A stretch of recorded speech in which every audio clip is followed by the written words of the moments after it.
नमस्कार, मी डॉक्टर मधुरा. काही लहान मुलांमध्ये स्पेसिफिक ओरल हॅबिट्स असतात. त्याचे दातांवरती काय परिणाम होतो ते आज आपण बघूयात.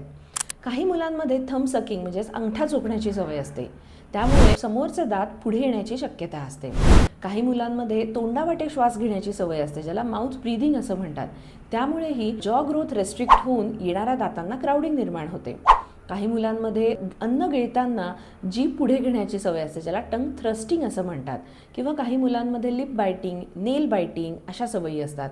त्या सगळ्यांमुळे दातांची रचना बदलते, येणाऱ्या दातांवर त्याचा परिणाम होतो. पण हीच सवय आपण वेळीच मोडली तर त्याचा परिणाम होणार नाही. यासाठी आमच्याकडे हॅबिट ब्रेकिंग अप्लायन्सेस अवेलेबल असतात, जे वापरल्यामुळे ही हॅबिट वेळीच मोडते आणि त्याचा होणाऱ्या दातांवर परिणाम होत नाही.